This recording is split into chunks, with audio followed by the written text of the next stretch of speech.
It's time for Recipe of the Day.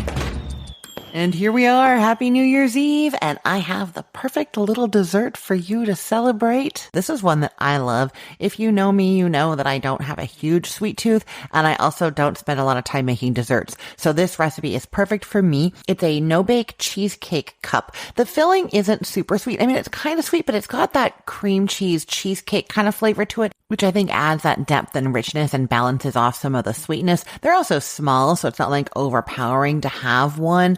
And then the other thing I like, of course, is that it's no bake, it's quick, and it's easy, so I'm not fussing. I think you're going to love making these and serving them. They're also really pretty. They're pretty because they have pomegranate seeds on them, but you can use any berry. You just want that bright color. Okay, how do you make these? So these are made using some frozen mini phyllo shells. You're going to find these in the freezer section of your grocery store. They're going to be in the same general place as other frozen phyllo sheets, the frozen puff pastry, the pie crust, all that frozen stuff.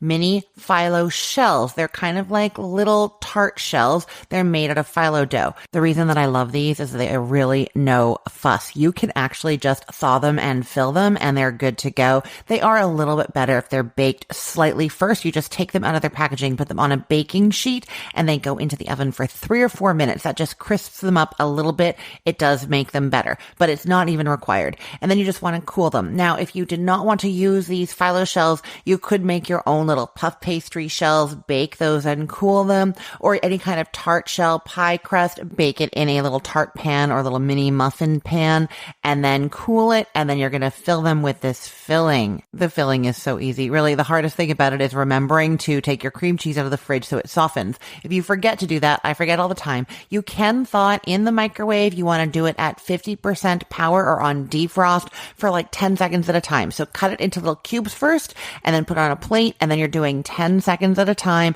at a low power level or on defrost just until it's soft enough to kind of squish. You don't really want it melting. If a little bit melts on the edges of a few cubes, that's going to be fine though in this recipe. And I'll say actually for this recipe, you can use full fat cream cheese or you can use the one that's low fat. It's not going to make a huge difference because we're not baking it. We're not using that fat for any purpose chemically in this recipe. We're not baking it at all. Okay, I should have said that this is to make 30 of the frozen mini phyllo shells. So that's 2 packages or about 30 little tarts.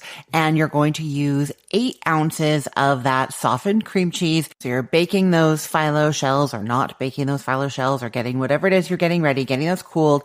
And then into a bowl, put 8 ounces of the softened cream cheese, a half cup of sweetened condensed milk, a 1/4 teaspoon of orange zest. Do not skip the orange zest. It just tastes so beautiful in here.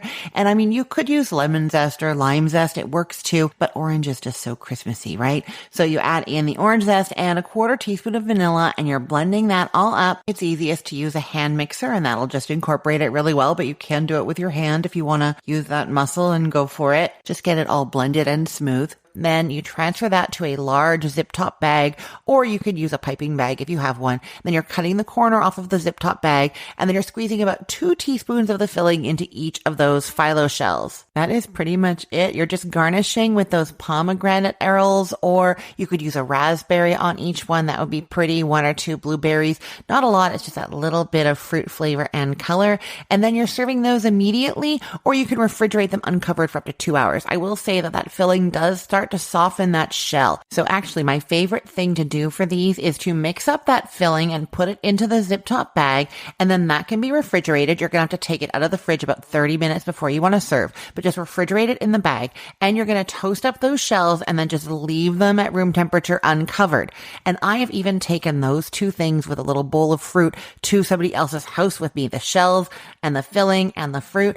And then when it's time to serve them, you just cut that little cord off of the bag, squeeze the filling into the shells, dot those fruits on top, and serve. That is the best way to do it. So you do that at home, like right before serving, or you could do it at somebody else's house if you've brought those ingredients. That's going to be better than making them ahead. But like I said, they will be fine in the fridge uncovered for about 2 hours. They're just better if served immediately. I will put the link to this recipe in the show notes for this podcast episode, or you can head to cookthestory.com/ROTD and get it there. Everything there is arranged by date, so it's helpful to know that today is December 31st of 2024. What a great year it has been. I will talk to you again in 2025. I'm Christine Pittman from cookthestory.com, thecookville.com, the all-new chicken cookbook, and from this podcast, Recipe of the Day. Have a wonderful New Year's Eve. Let's get cooking.